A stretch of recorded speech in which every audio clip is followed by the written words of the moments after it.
All right, everyone. Thanks for joining Floating City Podcast.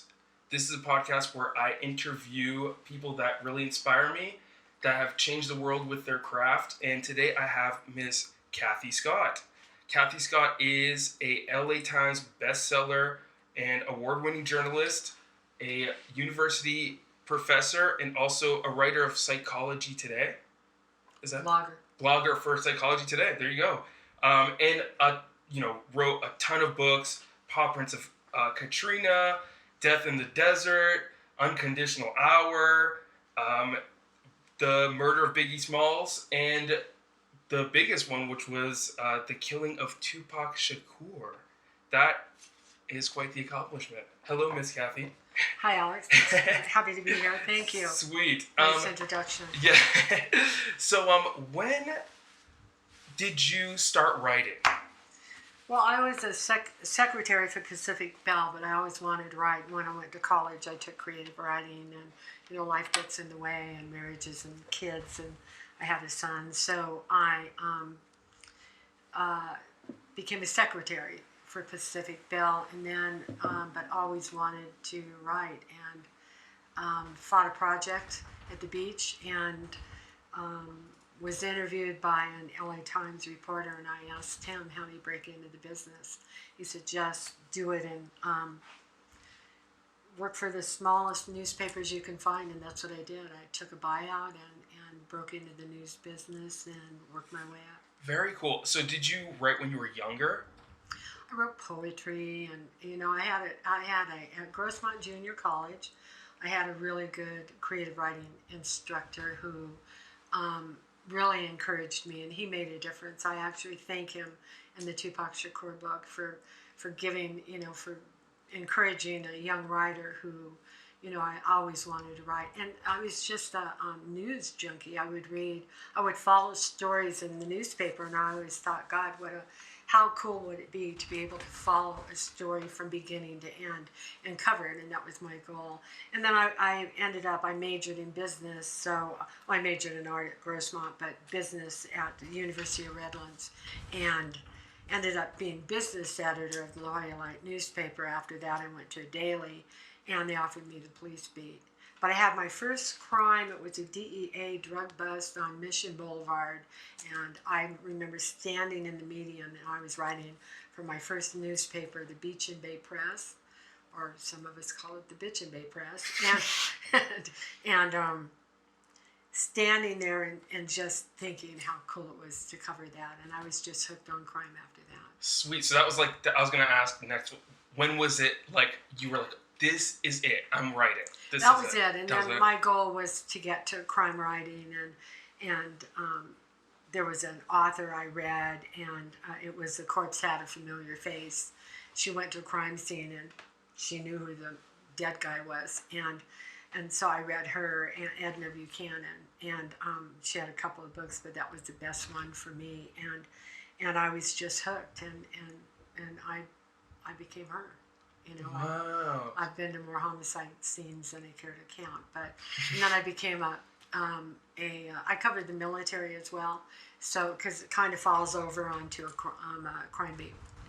And I was a stringer at the San Diego Union Tribune, a stringer for the Associated Press. I wrote for anybody who would take me, so just to get my clips and move my way up. Totally, yeah. That's what when I first saw you at the library, you did a talk on how to publish book, how to get your book published, how to start that whole process. And that was the first thing I noticed was you specifically said, just keep doing it. Just keep writing, keep putting stuff out there. You have that hustler gene, I guess, in you. Well, I started when I was 38 years old. So I was competing with kids out at J school, journalism school at 21, and so I put myself on a fast track, and I pretty much, and I won some awards and things like that, and pretty, was very competitive, but I just have a nose for news, and you if you find something you like, keep doing it because you're going to be good at it, so I love it. I love writing about it. I love chasing a story. I absolutely love research. That's my favorite thing. And yeah, so I mean, the obvious thing is, the biggest thing that you did was the Killing of Tupac Shakur. That was my first book. The first book. I was listening to the audiobook, and it's very cinematic the way you wrote it. Like, I could see everything happening just hearing it. The way I could just see it all happening. So you got that. Thank you. It's very image driven, I guess. I don't know. Well, somebody once told me I write scenes without even knowing that I'm doing it. Yes, that was the main thing. Yeah.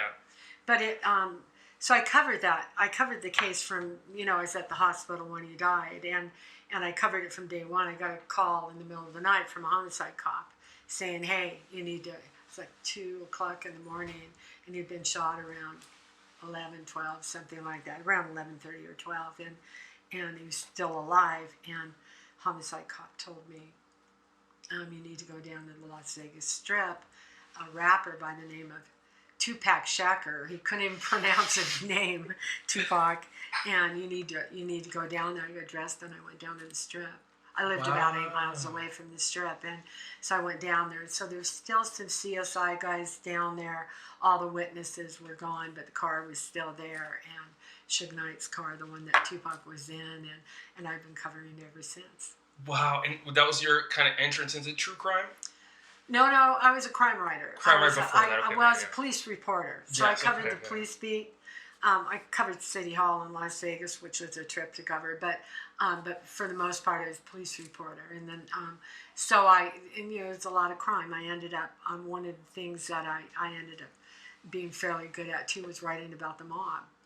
And so they're fascinating. So the last mobster who was killed in Las Vegas was in 1997, Fat Herbie Blitzstein. I was at his crime scene, and I interviewed the killer. Wow. Before they suspected him and arrested him. Did you know about Tupac before him? Before covering his story? I was a big MTV watcher when MTV was different. That's when the first videos came out. It was 95, 96, whatever. He was shot in 96. And so I knew who he was, and everybody asked me, well, do you really like his music or whatever I do? But, the best song of all, Dear Mama. It tears me up every time I hear that song. So you were a fan. So rich, and without knowing it, I didn't pay attention to his name, who he was, and so he was brilliant. He was a poet, he was a lyricist, he was an actor, and we'll never know who he could have become. Yeah, he was a voice for that generation. There was no Iraq, there was no Afghanistan, there was no Vietnam. There was nothing. So it was really the plight of kids, and they didn't really have anything to go after, and he spoke to them. He spoke to them like Malcolm X. For his generation. Totally. And he still does. He still does. And mostly white kids. That's Good point. That's his demography. The demographic for his music. Totally. I remember when I was younger. I was telling Eddie before. When I was in 10th grade, he's in 10th grade. I was in class, and some girl, because there's like the conspiracy theories of how he's not actually dead or whatever. Oh yeah, I covered those in the book. Yes, she was like ranting in class. She was like, the journalist that wrote, I don't even remember what she said, but she was the journalist that wrote that, blah, blah, blah. And it's crazy how we crossed paths later. Oh, funny. And I was in 10th grade. Well, at least she read my book. Yeah, totally. But it was really crazy how that, how everything's connected. And that also brought me to the, like, that really changed the culture of America too. That like was a pretty intense mark of what happened, because we're so influenced by the media, by music and everything, and then him dying and you documenting it. And the audiobook is so thorough. Like every little thing that happened that you knew about, is super thorough. So the book is too. It's the same thing. Yeah. But thank you for that. The interesting thing about kids is they look at that. He speaks to them too, and I think, and then somebody so vibrant, so charismatic. It's almost like JFK. John Kennedy was such a charismatic person, and then boom, he's gone. And so it's almost like they can't believe that he died, and it's like he can't be dead. There's somebody that great. Because he just he'd walk into a room and light it up. He would have one of those things, and he knew it. He was cute as could be. He's handsome, and man, he's a ladies' man and all that, but he hadn't matured yet. He was still very young. He was immature. He made some mistakes, and we'll just never know the real man he would have become, because I think he would have gone on and done big things. Totally. He was already speaking at that time. He was already going to colleges and universities and speaking. Wow. So he was already doing it. And he was, how old are you when you 25. 25. And he always said, I'm a black man, under the age of 25, and most black men, they're doomed. You go to a low-income housing project, and you can't go. I've been to them, Mm-hmm. a lot of them, and I could never go alone. At night, people are shooting. You've got little gangbangers coming from, mom and dad, especially in Vegas, LA. You've got people moving from all, and they bring their kids, and their kids are little gangbangers, and so you've got the 18th Street and the Crips and the Bloods all living in the same place, and they shoot them up at night and stuff, do stupid things. And no. And he, to his credit, and to Biggie Smalls as well, they never jumped into a gang. Yeah. He may have associated with the Bloods because of Suge Knight, his producer, but Tupac never jumped into a gang. Wow. And this probably he threw signs and stuff like that, what up. But, But he what up West Side. But he never jumped in. Wow. And who did you meet that was related to Tupac in that, after that happened? Like, did you have to talk to, like, all, his girlfriend at the time, all that stuff? Well, I interviewed his mom on the phone, though, and I was on BET with her. She was very, I had an autopsy photo in there that was a little controversial when it came out. Yep. And she was very gracious, but she, unlike Tupac's mother, Valletta Wallace, she's all about justice for her son, and for Tupac, Afeni, and she's dead now too, but Afeni, she was all about his legacy and who he was, and keeping him alive through, and he is. Yeah. Still, through his films were brilliant, what he did, and his music and his lyrics and his poetry, and so he still lives on with lots of people, Wow, yeah, that is very true. And even now, like a couple of years ago, there was like a hologram, him and Snoop Dogg. Well, that was a trip. That was a trip and a half. Mm-hmm. He was like rapping with a hologram of Tupac. That is crazy. And the fact that they still keep him alive, there's people that didn't even know, like Eddie didn't even know about Biggie, but he knows about Tupac. Yeah, Tupac was bigger than, and I think they were different singers, but... Well, I think Tupac, he had a different kind of a sound. He had, Biggie, and Tupac was a true thug, but just because he came from the street, Biggie, his mother was she was a second grade teacher, and and they sat down at dinner every night. Tupac didn't sit down at dinner every night. His mother was a crackhead. Good point. But he was raised around, Black Panthers. She was part of the Panther 10, and she was pregnant with him and charged with murder of a federal building in New York, one of the Panther 10, and it's going way beyond your history. And she represented herself and got off of a federal murder charge. Dang. Would that happen today? Represented herself, and she won. And then she went on, though, and she didn't stick with the movement, and kind of lost her way, and then he forgave her. He because she wasn't the best mom. Yep. Until later until he got older, and he forgave her. Which I thought was a lot of sons want it, and it just dear mama, I forgive you. That is it's just powerful, sweet. very powerful. And he says right in there, I forgive you. It's just the sweetest darn thing on earth. Totally. And he was a good person. He was very much affected by the people around him. Suge Knight, of course, and the whole thug image. But he was coming into his own, but we just didn't see it fully realized. Yeah. But I'm proud to be his biographer. Yes. And I did the same thing with Biggie Smalls. I'm proud to be his biography. Yes. Because I don't just write about the murder. I write about their lives and try to encompass it all. Totally. That was like the main thing. Like, you were factual about how he lived, and how people, not everybody accepts that kind of lifestyle, but you're very, but it was like a positive note. Like he had issues with his mom. That's why he wrote very like kind of misogynist lyrics. And then I mean, I thought the whole thing was written really well. Thank you. He's a really complex person. Very complex. I think more so than Biggie Smalls was. Yeah, and I remember it a while ago. I don't remember when you said it, but did you get a tour of Biggie Smalls' mom's house? She invited me there. So I went to his. It was the Teaneck, New Jersey house that he bought for her. But I went, and then I went to his walk-up, where his. I went up the stairs to his walk-up, where inside, where his uncle was living at the time, and so. But I do have a tendency to try to go wherever, and she invited me over. Wow, very cool. So you got. I mean, that probably.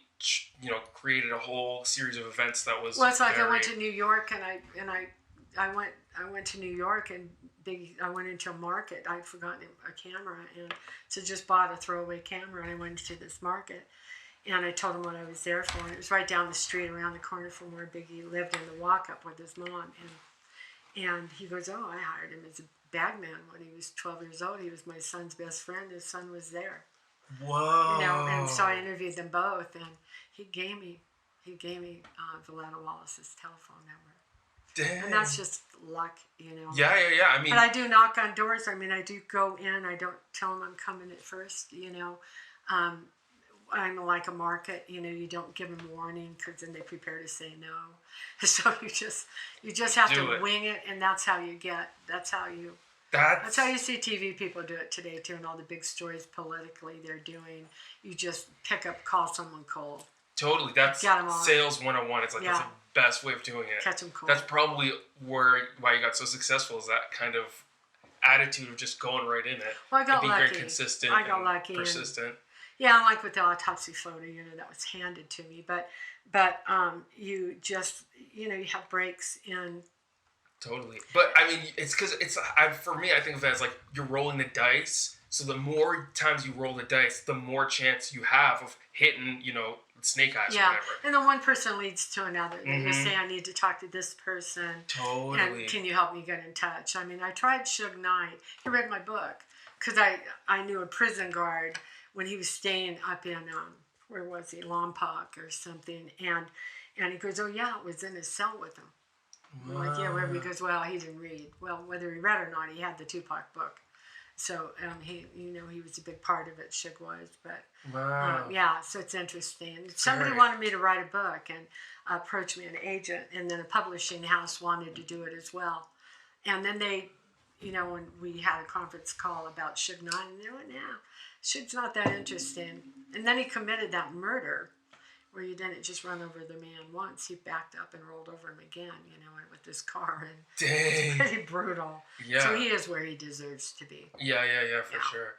Wow, that's quite... And what was your favorite book that you've ever written? Well, they're all different. Yeah. I went down to Hurricane Katrina. And I grappled over it, because an agent approached me and wanted me to write a book about the rescue of animals, because I was down there with a welfare group and went down for 2.5 weeks and stayed for 4.5 months down, in New Orleans and Mississippi, Tylertown, Mississippi. Yeah. And you have crossroads, that you come to, and so I gave up my teaching position at UNLV, University of Nevada, Las Vegas. I was teaching journalism to stay in the Gulf Coast, and it turned out to be Pop-Roots of Katrina, and so I think, and I'm very proud of that book, and I think it was lessons told. People will never again, because of Hurricane Katrina, will never again be forced to leave their homes without their pets. At gunpoint, some of them. They had to leave their animals behind, and then in the rescue groups like the one I was with, we went in and got them. Broke down doors, broke windows. Oh my God. In boats and on the water. People for months did it, I think we got about 7,000 out. Then Allie McGraw, who was in Love Story, she wrote the foreword. She's a big animal activist, and she wrote the foreword to it. So you get... so after that, then, I switched, I went from dogs and cats to another murder story. Yeah. Did that Paw Prints of Katrina got pretty big, right? It's in like Barnes and Noble and stuff. Yeah, it did. Yeah, it did well. I'm Yeah. positive I saw it when like 10 years ago now in a Barnes and Noble. I'm almost Probably, positive. I saw the cover. No, it was there. It was at yeah. all that. Yeah, it was a good, beautiful photo on the cover. But Yes. I worked with a photographer down there who was an incredible photographer. And then that's when we went later, a few years later, we came out with, we wrote Unconditional Honor because he's a former Marine. He's an incredible photographer. So we interviewed probably 200 service members. Wow. With traumatic brain injuries and with PTSD, and I interviewed so many of them, and sometimes it was very difficult for them. And then I went through an injury. I had a head injury and went through something and recovered mostly. But so now I look at it and I have such more empathy. Yeah. Having gone through, and I think, God, I wish I'd had that accident prior to doing the book. Totally. But I did it. But now I'm done with those. I'm sticking to crime. True crime. Doing true crime? Does it kind of mess with you because like the violence, like you're documenting the violence over and over? Does it like mess with your head, visualizing all this stuff? Well, I think. Or are you not that squeamish? Well, I mean, it's the worst side of people. People who who murder other people. It's the worst side. I mean, I haven't been in a situation. I did see Robert Durst at P.F. Chang's in Nevada and in Las Vegas, and it kind of, gave me a scare for a moment because it was creepy to see him there because, like, what the heck is he doing in Vegas? But before he was arrested. But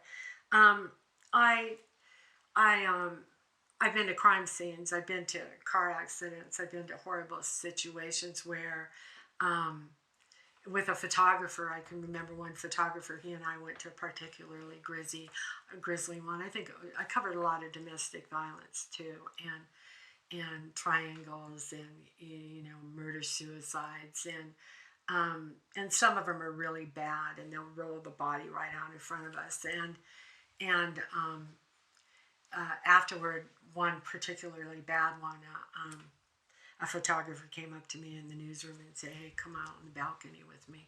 He just needed to chill, to just kind of have a Zen moment. Yes, totally. To kind of wash it out of him, because it can be, when you're there, you're kind of very methodically. I make a point, because I've seen reporters do this when someone's died and you're at the crime scene. I mean, at Tupac Shakur, there was a singer, 18 years old, and he was one of the Outlaws, one of his backup singers, and we knew that Tupac was dead, and it was spreading. We were at the trauma unit. I was outside, and he just went to the sidewalk, not too far away from me, and just crumbled and cried. And some other guy came up, and it was just sad watching that. And so it was just, it gets very sobering. But I make a point of not, if someone's obviously upset, unless they're angry and want to talk about it, I hesitated to approach them. So I catch people later, or a little time goes on. I mean, when you're at a crime scene, you're at a homicide, it's a hurry up and wait. Yeah. Because the body's not going anywhere. Nothing's happening. Homicide cops finish their dinner, so does the coroner. Yeah. It's like the show, they finish watching the movie because nothing's going to change. And so there's a lot of waiting. We go to it early, and they go to it, after the crime scene guys have all been there and Totally. stuff. So there's a lot of opportunity to talk to people. And then you try to get the homicide cops and stuff if you're lucky. Totally. So the intensity of the moment already is gone by the time you get there. It's kind of just like whatever is lingering. Oh, no, it's all quiet. No, I've gotten right after. We'd hear the calls and run out the door. Whoa. Yeah, just hear the call and run out. And for Tupac, I was at the hospital when he died.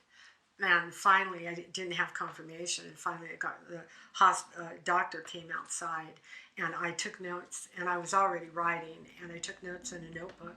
And I called on my radio to the news desk, and I dictated it. So I wrote my story off. And the Sun, because it's 1996, and they had a website, the competing newspaper did it.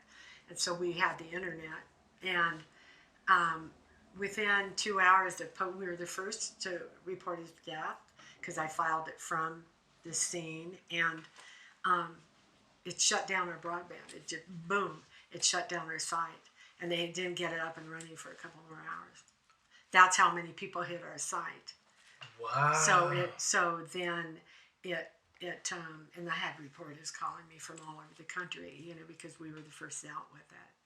And so that just kind of, I never thought I'd write a book. Never had a book in me. Dang. And that became my first, and then after that I wanted to write more. Nice. Well, Tupac died 6 months later, so what are you going to do? Totally. Yeah, so I covered that too. Wow. Dang, that is really intense. So do you, wow, that's very intense. Did you, well, you have a path, one thing, kind of, you don't know what your future is, but you just kind of follow it, and one thing leads to another, and you just kind of have to go with your gut and do things. Totally. And it took off, that whole Tupac thing took off your career, for sure, like you for the books, yeah. That kind of put the publisher on the map. Yeah. Because he was just a smaller publishing house. That's true. And Tupac the book took off, yeah. Wow. And do you feel like talking about your injury a little bit? Well, I think I won't necessarily talk about all the injuries, totally. But as far as I'm very holistic, and I'm not a spring chicken anymore, so I had a real challenge to come back from it. I've always exercised. My entire life I've been a member of a gym, and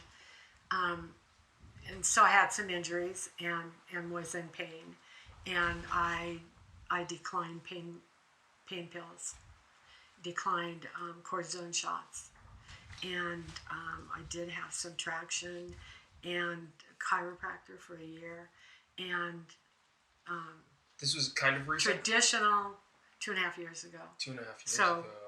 I went through a lot for about a year and a half, and the doctors also said where I live, because you live in the mountains and so do I, that the birds and the rustling of the trees and just your environment alone helps you heal. Wow. And the fact that I worked in the yard, but I had these horrible headaches, aura headaches, and never had anything like it. And they're very intense, and the only thing that would take it away was if my hands were in the dirt, and I'd come back in, and 15 minutes later it would be back, but just slowly.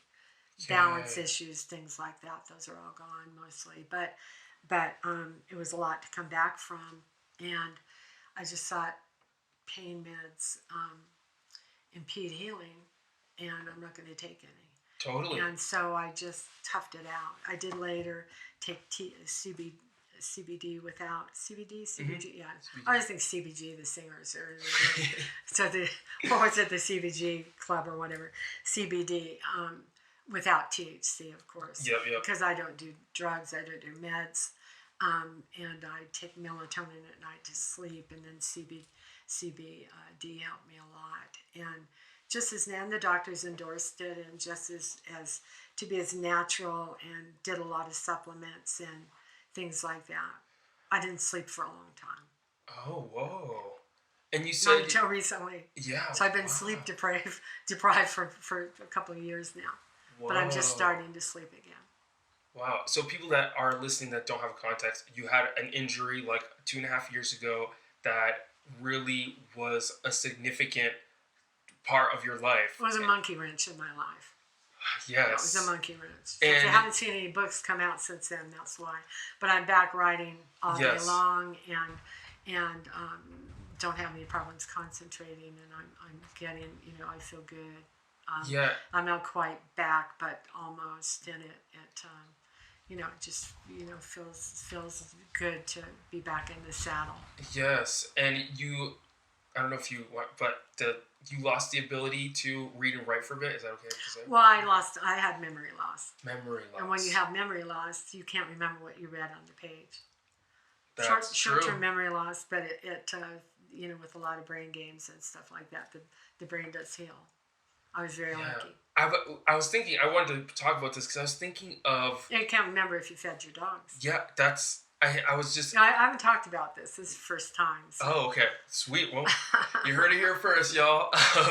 So That is... There are lots of things that there's still some things, but you learn to adapt and you get, it's not like I have Alzheimer's or anything. Yeah. I've been tested for that, by the way. Yeah. But it's just little things that you don't pay attention. So there are lots of little tricks you can do to help yourself, and then slowly. That's a weird feeling. Yeah, I was just thinking of, and it happened to some artists and people that have refined their craft over the year. Like favorite musician, songwriter of mine, Bjork, had kind of the same thing. She's a vocalist, and she got sick, and she couldn't sing for a Couldn't bit. sing anymore. And then also I was thinking the guy, and the you drummer lose gigs that way because Yes. people think, oh wow, she can't perform anymore, and then everybody cuts you off, and Totally. you have a hard time getting back. So the drummer from Def Leppard lost his arm. So it's interesting when artists he's a drummer. lose. Yeah, the artists lose the one thing that they've been using that have been in their craft. It's such an interest. For some reason, it's been a very interesting concept. I've been thinking about it the last couple of days. How interesting that. I don't know if that's a lesson. Like, did you learn? Has this been a huge life lesson? I pushed myself Even harder. I pushed myself even harder, and I did everything the doctors told me to do, and except for I'd say no, and to certain things, but because you kind of have to go with your gut, and you have to be your own advocate. You don't just take pills because they're offered to you. I mean, I could have doped myself up if I wanted to, if you wanted, but I don't like feeling groggy. I never have, and pain. I just toughed my way through it, and very, very painful. But I healed quicker. Totally. Because the older you are, the harder it is to heal. Yeah, and how can you heal if your liver is so stopped up from all these medications and everything? So I did it. I was clean. Yeah, so people here, and she took the mostly holistic route, went to a conventional doctor, but took the holistic route. So what was it? So it was interesting because I kind of married both, because my GP, my general practitioner, just laughs. Okay, I'm going to ask you if you want to take this drug. I say she'll tell her assistant, patient declines the drug. So now I look at the patient. I just look at the assistant and say patient declines the drug, and she laughs. But they respected me. Yes. There was only one doctor who didn't, and so I moved on to another one after that because I saw a lot of specialists, and hearing, eyes, everything were affected, and and I just was bound and determined to come back to try to get back better than where I was before. I'm not, but I will be, and I kind of had this conversation with you 2 years ago. I couldn't have done it, but so did you get surgery? No, I said no to surgery. No surgery. I said no. No pain medication. I said no to neck surgery. No to neck surgery after a crazy traumatic injury, and wow, no pain medication at all. None. Not even a pain. No. No, wow. And I didn't do CBD for, probably a year. Into it, and so I could start. Then that's when I started sleeping. Instead of a half an hour, I was able to sleep like an hour and a half. So. Wow. Yeah, so I that's 3 times more than you were before, though. Yeah, so I got to where I was 3 hours and 4 hours, but that seemed to be the highest I could get, sometimes 5. But mostly I was sleeping between 2.5 to 4 hours a night if I was lucky. And would your I don't mind take just naps. didn't shut off? You would just lay in bed and you would just lay there? No, I'd watch TV. I'd get up. My doctor said, don't just try to go to sleep, get up. She told me to take melatonin. I did, and sometimes melatonin would help. And you did Chinese herbs too, you said? No. Acupuncture. Traditional Chinese acupuncture with what is it, a Tui-Knot massage afterward. Oh my God, you have to sit in the car for a little bit because you have to relax before you kind of get over it. It's so incredible. Wow, that's amazing. And so I've never been to a chiropractor, never been to a acupuncturist, but the pain management doctor said, if you want to do pain pills, would you do chiropractic? And I did it for almost a year. And diet as well, right? Acupuncture, and diet. And although I've gained weight, but I kind of fell off the wagon on part of that. But I also don't drink. Don't drink alcohol? No, I haven't in years. And so that, just because I just didn't like the way it made me feel, so I don't do it anymore. Yep, same That's here. been about 10 years, and I think that was to my advantage. Totally. So I think my lifestyle and... Wow, no alcohol, no cannabis, no no I've never pain pills. Never done weed. No, wow. And you healed. Y'all, this is my favorite part of the podcast. That is a miracle story. At least I believe that's a miracle story. While, but no surgery. Ooh, and you went through pain. You were living through pain. I still am. Yeah. That's why I don't sleep. That's what keeps you up. Okay. Yeah, I'm in a lot of pain. But I know what it is, and I know what I deal with for the rest of my life. Mm-hmm. And it's, because next surgeries don't always work out. They're almost some that are experimental. And I know what I have, and I didn't want to get worse and take away any of the ability I have now. So I'm, I love it. Healing through diet, acupuncture, all holistic. I mean, that's amazing. I think it's amazing. And the birds and the bees and the wind and everything else. And the birds, yes. Nature. Living out in the mountains. We live in the mountains, so it is. You can see right now the view, the wind blowing here, super fresh air, greenery. It's very healing just being here. Yeah, it's very peaceful. Very peaceful. And now I can sit down and concentrate on a book. I just started. I went back to it's Murders on the Beach, about 2 girls who were killed 6 years apart, and I'm deep into that story, and so I have a different perspective coming to it after being away from it for a year and a half, almost 2 years, and so it's good, and I can sit down much better than I could before. Still have short-term memory, but that's not, it doesn't interfere with that as much. Very cool. And it just kind of is what it is. You learn to live with things. Totally. And speaking of living with things, the COVID pandemic, how have you been getting more work or less work nowadays? Well, I do a lot of Zoom things, and no, you can sell a book. It's all on the internet. That's you go to the agents, your agent, the publishers, and everything. It's the same way it's always been. The agent and the publisher might not have a face-to-face at lunch or something. Yeah. They'll be on the phone instead. So that hasn't changed. I think people are buying books. Yeah, that's true. Even more. A lot of listening books to audiobooks. Audiobooks are so hot. I listen to them My all royalties the time. on some audiobooks just went way up. I bet. Because people are at home. And I'm not, I know people are stressed out by it. I'm not. And I just, I go to an exercise class once a week outside, distancing, social distancing. And here in Julian? No, down at Liberty Station, down in San Diego on the Bay. And I don't, you get together with people. At first it was kind of, on my deck, and people would be out on my driveway, but friends. But mostly, you talk to people on the phone, or you see them, you just keep your distance. And I think that, or a patio get together, or a lawn get together, have board meetings with the Julian Arts Guild at Just Martin Park. And we're all 10 feet away from each other. Which we're I all have outdoors. to join very soon. You remember? No, I'm a member. I know you got me in, which I'm very grateful for. No, your membership came in again. Oh, okay. Yeah, you must have. Yeah, no, it came in again. Oh, okay. Weird. I didn't do it again, but yeah, no, you're on the list as having been received. Okay, so sweet. Yeah, it's a good group, and as you know, they have a literary arm, and I'm in a writers group, and we do that by Zoom, and so I'm running my chapters past the group. Totally. I still mess up some things that I shouldn't in my books, and so I, it's almost relearning how to do some things. But I'm much, Yes, I'm you're back. very humble too. That was a huge thing I noticed too at when we were doing the writers group is people that weren't even experienced writers were giving you critique, and you were just not taking it personally. You're like, okay, sweet, thank you, and then even outside of it. So that was one huge thing I think. Probably attributed to your success as well as being extremely humble. Oh, thank you. Yeah. I don't. I'm also not stingy, so I'll help other authors, and I'm not stingy with information, and I don't charge them or anything, I just, somebody needs help with something, I'm happy to do it. Totally, yeah. Like this podcast. I think it's hard. Thank you. You're welcome.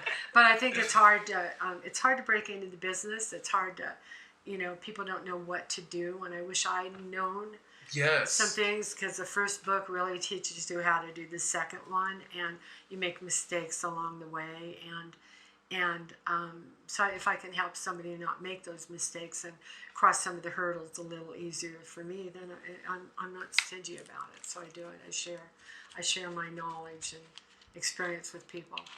So I know some who won't. Yes. Oh, yeah. That's what I mean. It's very noticeable when someone's humble, because there's a lot of people that have their success, they want to keep it, and they don't want to share any of it. Give me secrets away, but I'm happy to share stuff. Yes. Dang. Well, I don't even have any more questions. I felt very complete. Oh, very good. Yes. Thank you for doing this. This has been amazing, and the fresh air and everything. Well, I have to tell you one thing. Yes, please. I had a workman at my house yesterday, and he said something about, well, it must be nice you're retired. I said, I'm not retired. I'm on a couple of pensions, but I'm not retired, and I think someday somebody's going to find me with my head on my computer, because I'm going to keep working. Just keep working. Anne Rule worked until, and I am probably going to do a biography of Anne Rule, the Queen of True Crime. And Anne Rule worked until, how old was she? 84 or 85. I don't give my age, therefore I don't have to lie about it. Totally. I won't share it, but I saw it on Wikipedia. Now, that could be accurate, it could be inaccurate. I don't know. I haven't looked at it lately. I heard the guy from Bragg's, the one that does apple cider vinegar, he said his age was older, so he looked younger to people so he could sell more stuff. Controversy. Yeah, I don't know. I think in the book business, in literature, and in what I do, I don't think age matters at all. I think that as long as you can put out a book and you've got a following, that's what they care about. There's no discrimination in age, which is nice. That's nice to be in an industry that doesn't discriminate. Sweet. So I know that your age probably of retiring, you're just always working. You're always just going to work. Do you just love writing that much? Well, I like writing. I like blogging. That was very difficult for me in the beginning, but I came back, had a long talk with my editor at Psychology Today, and